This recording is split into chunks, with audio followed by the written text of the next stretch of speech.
Welcome to Scorched Earth and a general reading for the sign of Aries, Sun, Moon or Ascendant for now.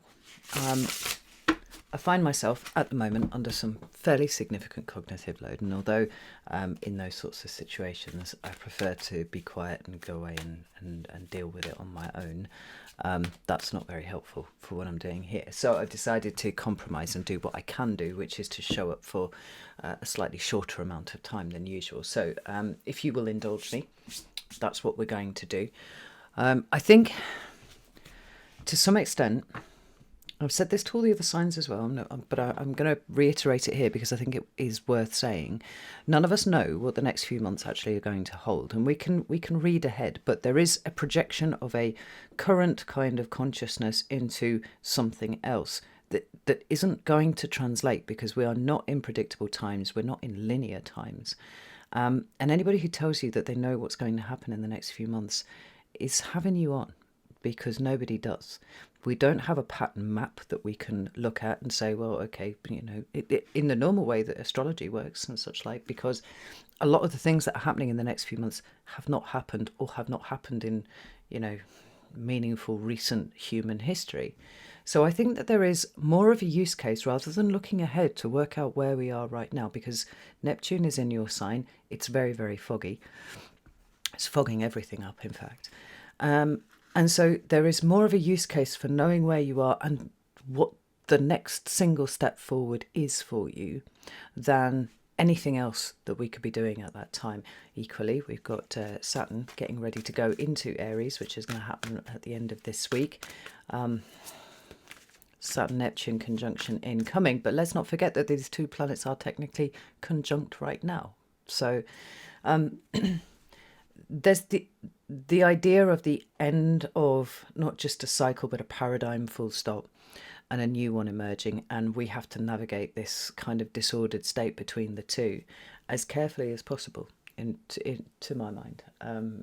Trying not to rush ahead too much, right? All of that slow, steady progress that you've been making, Aries, actually the expression of meaningful, well-channeled martial energy, rather than what I fear we're going to see a lot of, which is the unhealed, very reactive version of Aries energy moving forwards from the rest of the populace. Anyway, so to that end, what I propose to do is we are going to pull some cards to see where you are right now, right? Well, let's locate you in time and space. Let's see what's going on, and pay attention to what that is, because from there we only need to take one step, and from there we only need to take one step, right? And that's what's going to see us through this turbulent period.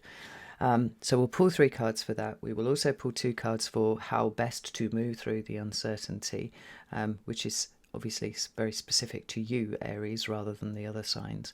And finally, I thought we would end with what is actually finished, because we can't have the beginning of all these new cycles without taking a moment to recognize that some part of what is being left behind. So what story is finished, what narrative is finished, what set of circumstances is finished. It will be slightly different for all of you, but hopefully if we can get a sense of what is trying to wind down, we're not going to hold on to that too tightly. We can kind of let that go, and we can reorient ourselves towards the new very slowly, one step at a time. In the extended, we'll look at any potential pitfalls or traps of the shadow that might show up somewhere, and we'll look at some advice to help navigate that. I've also got my Spiral Oracle deck out, so we've been pulling cards from that too. So if that's of interest to you, you can access that at the end of the reading even. So let me move my coffee out of the way first, because I don't think you need to see that. And let's give these one more good shuffle while you're observing the cards. So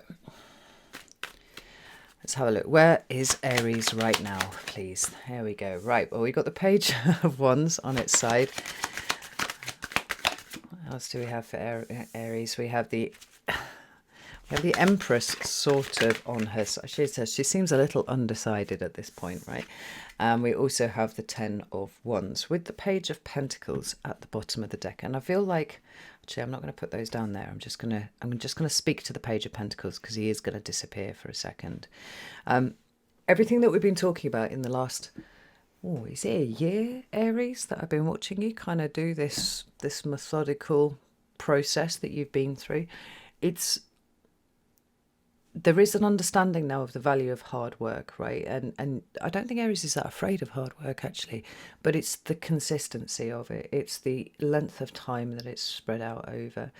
There was a point in time where everything was, we'll start over here and then we'll go over here and we'll do this and we'll do that and do the other. And it's just kind of bouncing from one place to another, right? Being very ignition-like wherever you go. But like Sagittarius, there has been this sort of slowing down, chopping wood, carrying water, working to a beat of a different drum. And as everybody else around, well, out there in the world seems to be losing their mind, you're still working forwards with this almost singular focus. It's not quite singular, but it's getting there. And that Page of Pentacles is, I think, starting to show where that is bearing fruit for you. What about moving through the uncertainty? Well, we've got the Page of Cups in the reverse. We have, whatever that was that I've just caught on my elbow, the Seven of Swords. And the Three of Cups. That's very interesting. That's very interesting. And what story is finished? What's coming to conclusion for Aries? Well, the moon. Well, how about that? That's really interesting, actually. So, yep, we have the Nine of Swords is in the reverse. And we have the Page of Swords in the upright. The King of Cups is at the bottom of the deck. And I think I've got this feeling like the King of Cups has been showing up quite a bit for you of late. I can't remember. I can't put my finger on it exactly. But there's something really quite special going on here.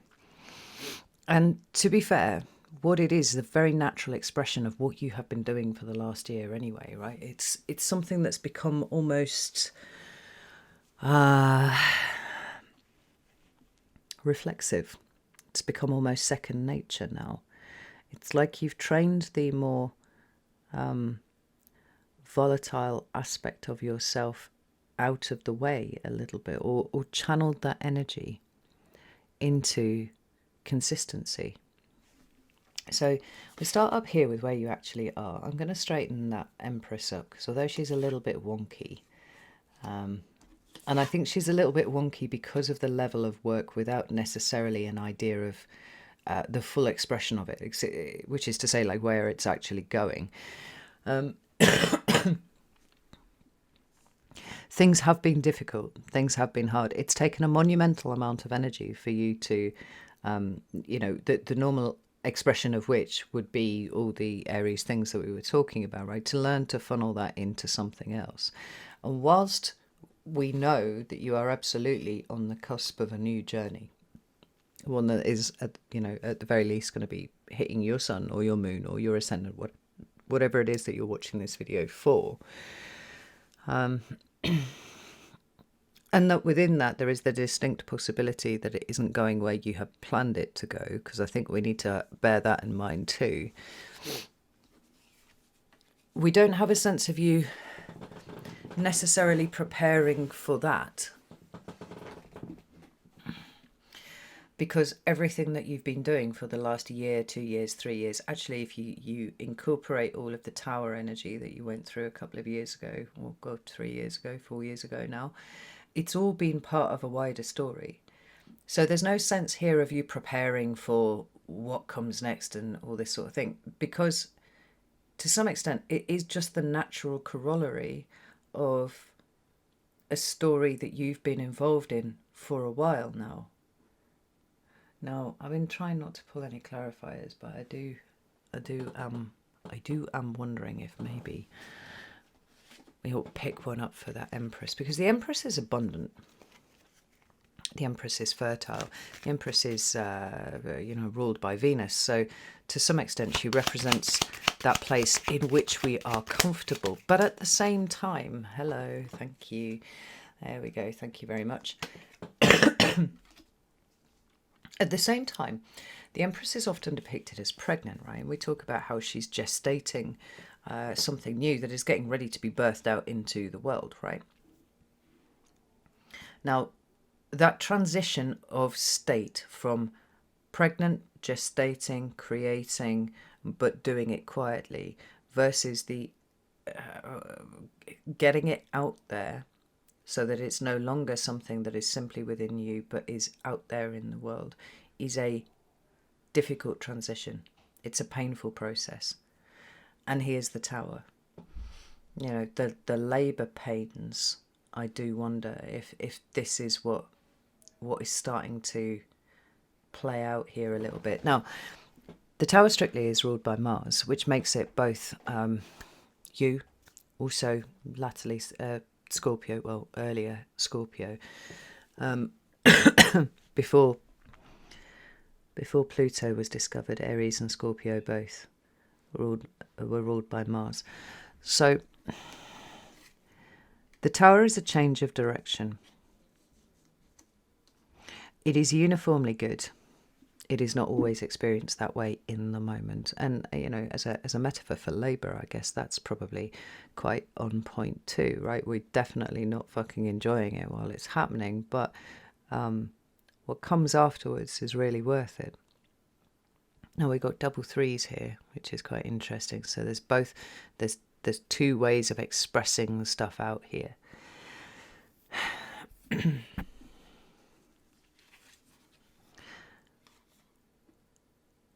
And I'm not sure if you're feeling the labour pains already or whether they're just starting to be something that you're aware of. I don't know. It would depend on each of you, I think. But this emotional support network here, I actually feel is a little problematic, and I don't know why. Certainly we've seen some indications of late that, you know, what's passing for unity nowadays is quite likely people abrogating their moral decision making, or their morals full stop, to some sort of group perspective on things, and that's happening right across the spectrum. Right? It's one of the indicators that people are functioning under the yoke of an ideology rather than thinking for themselves. I don't know why I feel like this Three of Cups is problematic. Because this is people, right? This is people around you. This is friends. This is work colleagues. Eight of Wands. The Devil. I feel like, Aries, if this is not too weird a thing to say, bear in mind that we have that Ten of Swords at the bottom of the deck there. You're starting to look around and not really recognise the people that you are seeing, right? The people who are in a relatively close proximity to you. So I'm not talking about your spouse or your boyfriend or your girlfriend or that sort of thing, right? Because that's very much of the Two of Cups. The Three of Cups is that wider spread of people. So it is family. It is anybody who falls under the umbrella of emotional support systems, right? Like your work colleagues and, you know, the people in your immediate environment, like neighbours and stuff like that.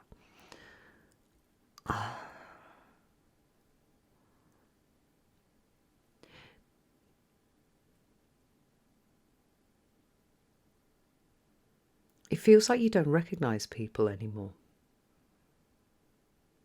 And this is not people just out there in the world, you know, you switch the news on and you're like, oh my God, I can't believe everybody's gone insane. Not like that. I mean, people in your immediate environment. I said from the outset that Three of Cups was kind of giving me the ick a little bit. We've got this Eight of Wands, which is to some extent an amplification energy, right? But particularly with this version of the Eight of Wands, we've got something that's really coming into land. And because it's Mercury in Sagittarius, right? This is realizations that are occurring fast. This is information that is happening fast. It's very much in alignment with the Tower. So you're feeling the birthing pains of something, and it would make sense because there's so much new that is coming through Aries. And you're looking around and you're like, I didn't see that before.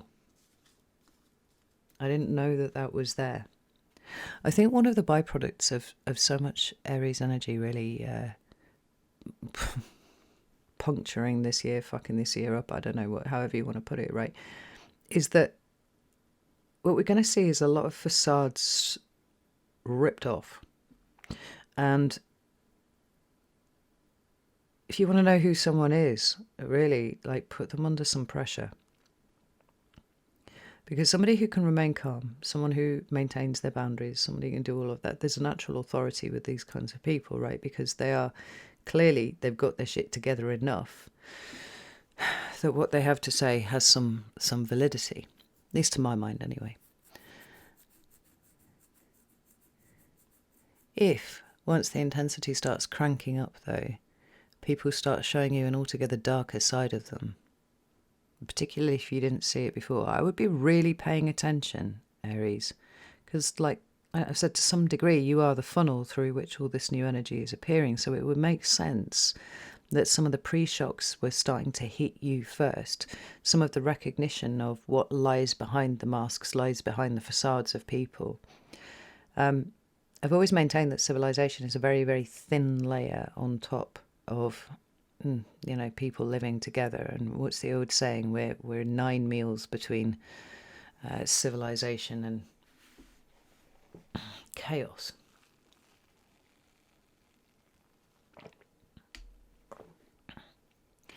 When the veneer starts to lift, what's underneath most people is not nearly as civilized as you would think. And this is interesting because all of this feels like it's dragging you in a slightly different direction to where you thought you were going, which I think is very, very interesting. We've got this 10 of Wands here, which is representing the end of a cycle right here. To some extent, you can say the Tower has an ending quality to it.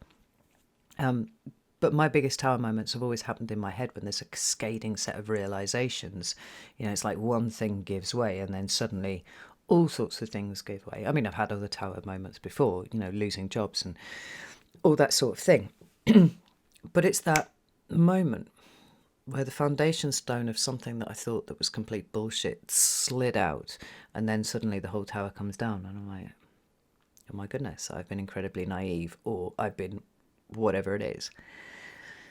So it's got an ending quality to it, but this is by way of reorientation, not we're ending here and now we're beginning something else. It's like it's a violent swing towards a kind of 90-degree turn away from where you thought you were going.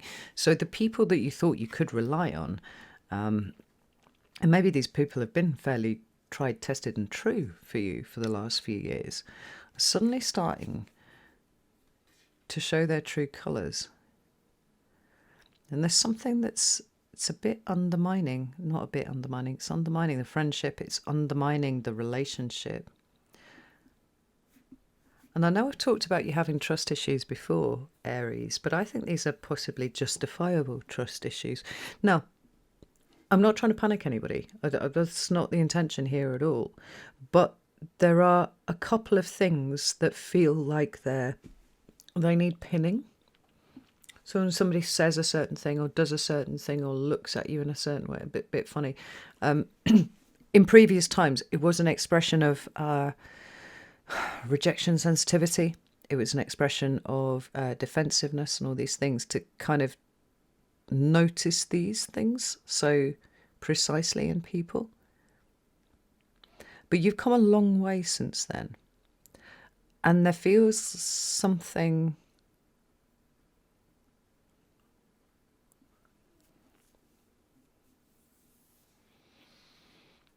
of an early warning system that's not acting, it's not asking you to act yet, it's just asking you to notice. It's asking you to pin it to a mental corkboard in your head and pay attention, because there is a covetousness around you. It's low level for now, but it is starting to build. This is really weird, Aries.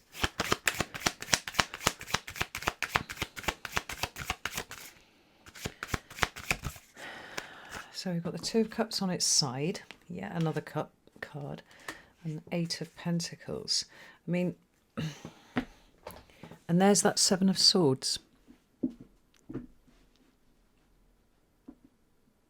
You've done a lot of work to move through your trust issues, and I think fundamentally we come down to the idea that or to the understanding that there have been a lot of deeply untrustworthy people in your life, or they certainly haven't lived up to what they were supposed to do, right? And there is a secret fear within you that you were not strong enough to do whatever it is that you needed to do, right? And that sense of being too full up with your emotions all of the time. I think you've done tremendous work in the last few years in really fucking mastering that.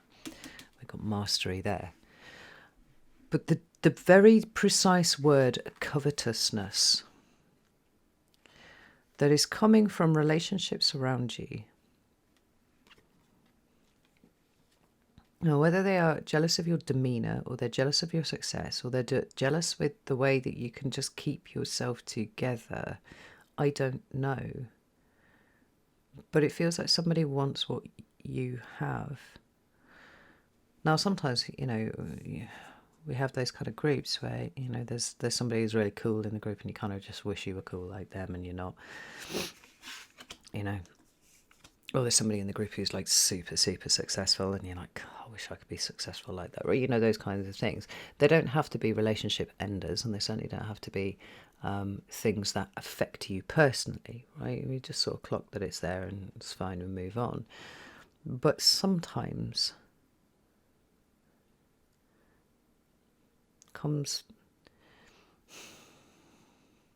it moves beyond that.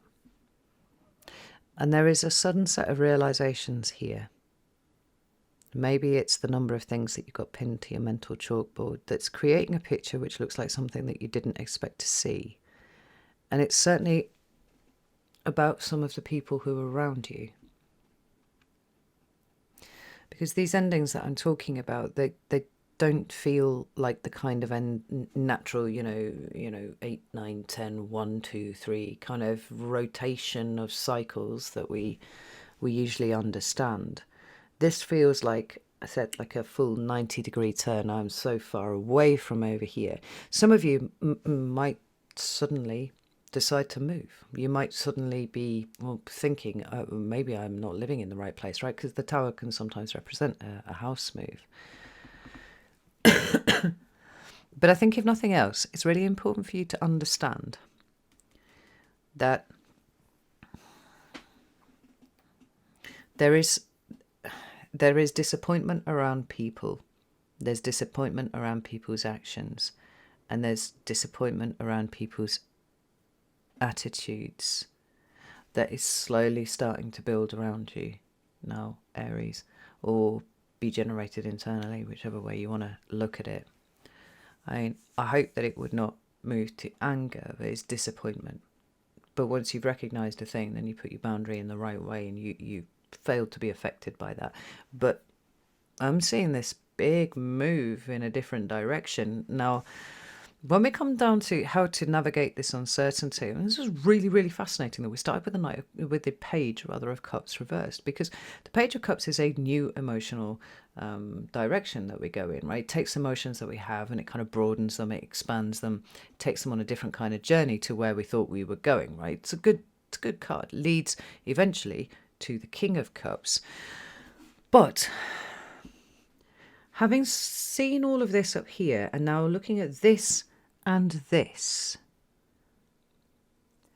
I feel like part of the uncertainty that you're dealing with at the moment is because you're coming at everything from a much more emotionally mature place, and you seem to be wanting to give people the benefit of the doubt more often than perhaps you might have done 20 years ago, right?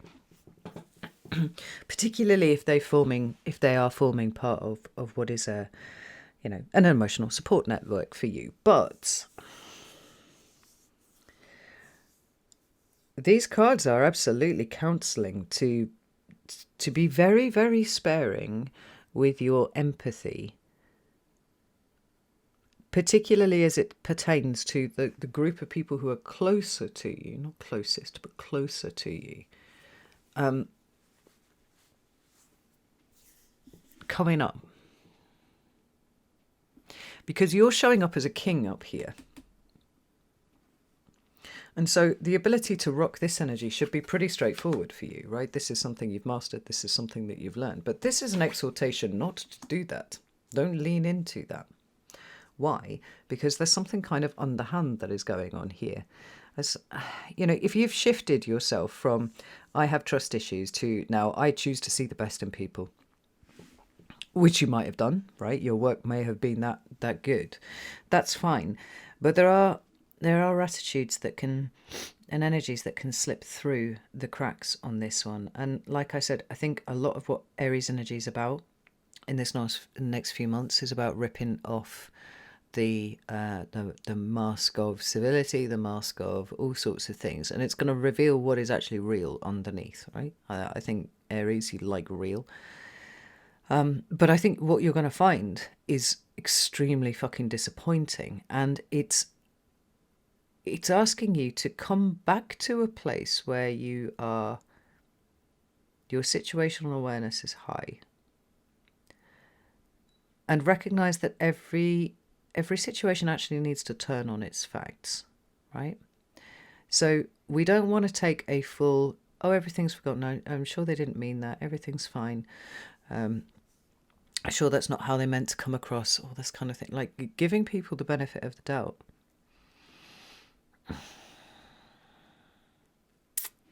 But also not leaping into, arson and just burning everything down, right? There's a middle road here, and you don't have to communicate exactly what's going on in your middle road. But this Ten of Swords is a lurch towards cognitive crisis, and it's often associated with the world not being the way that we thought that it was, right? This is how we mentally expand. But this seems very specific to the people that are around you. So the cognitive crisis is realizing that people are not what you thought they were.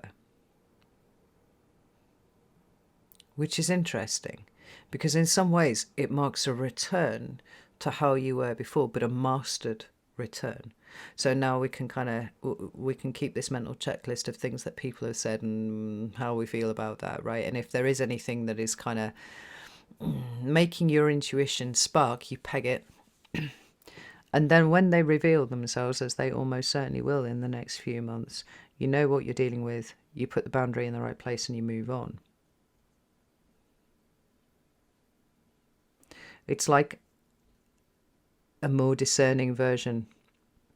It's not trust issues. It's paying attention to intuition. And that would make so much sense, right? Because how are you supposed to tell the difference between innate trust issues that have come from difficult childhood experiences and all that sort of thing versus intuition? If they sound the same and you haven't done the work to work through your trust issues, how would you know?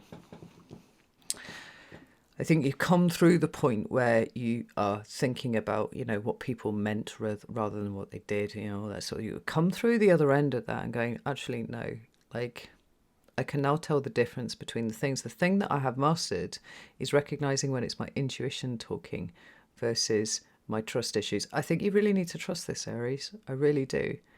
Because I get the ick about that Three of Cups there in exactly the same way as I get it over here. And these cards are saying, no, you don't be open to just accepting anything. You also don't need to burn everything down. It's be smart, be strategic, make sure that your boundaries are in the right way. Don't expect for people to be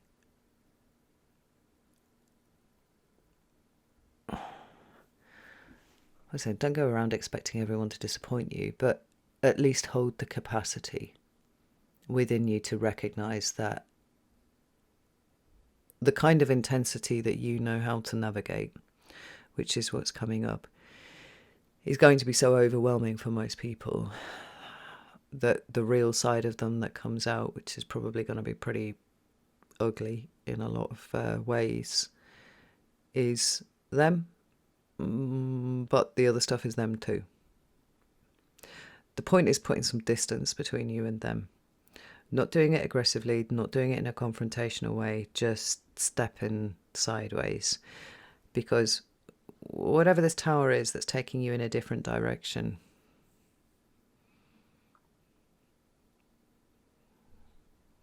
there's a severing of emotional connections that is facilitating that. So what story is ending? Well, it's not quite there yet, but the moon. the confusion, the illusion, the story of perhaps you not being able to trust your intuition. Remember, when a card shows up sideways, it's just not at its full capacity. And it could be that it's going from there to there or from there to there. We could just call it a snapshot in time, right? But it's an energy that's present. It's just not fully activated yet, right? So if the moon in the upright is obfuscation, it is possibly deceit, it is things that are hidden, it is secrets, it can be your subconscious, right? The shit that's going on in your head here. The point is that it's just not entirely fucking visible. We can kind of see the outline of it, but we can't really see what the detail is. By the time the moon is in reverse, we have a full revelation of whatever, right? Of the secrets, of the details, of all the things. It is fully brought up to the surface to be seen for what it is. Something's definitely moving. But because of the moon's association with intuition, which is probably incorrect because intuition is of fire, right? But let's throw it in there. The separation of intuition from emotions or, psychic ability or whatever. What's coming to an end is your inability to trust yourself and the willingness to capitulate to other people, right? Because you're working on fire, you're working on intuition now. Nine of Swords. You've got a lot of things in perspective that most people don't, and I think that there is an assumption across Aries as a whole that the level of intensity, volatility, turbulence, all that kind of thing, which innately, right? You've experienced this firsthand, that the way that you've mastered it is replicated across other people, and it's not. This is what this coming period will show you, right? So having any doubts about whether your perspective is correct, I think that they're going to be dispelled very, very soon. And Page of Swords is delightful because, you are really mentally open to all the new ways of doing things, right? There's nothing rigid here. There's something boundaried, yes. There are ends of cycles, yes. There are big turns, yes. But you're approaching all of it with an open mind. And that's so fucking important, Aries. I really, really like all of this. And it's like this Ten of Swords here, which is the end of something. It is the disappointment. It is the lurch towards cognitive crisis, right? The page builds on top of what was learned in that. Cycles within cycles. You've got Ace to the 10. You've got Page to the King. You've got Ace to the King. Everything's always going round and round and round. But there seems to be something being embodied here by you. It's like you're willing to entertain ideas, but you're not willing to ignore shitty manipulative behaviour. I think that's how I would put it. And quite rightly so. But you also don't have to go to war with it. Right? Remember, there's a strategy here. That's very interesting. Right, I'm going to leave it here. I'm going to go to the extended. I'm going to look out for any potential issues and dig into this a little bit deeper. So if you'd like to join me there, you're very welcome to do so. Links for that are in the description below. Yeah, know that I love you all very, very much. And I'm really impressed with this. This is high tier stuff, this. Take care, and I'll see you soon.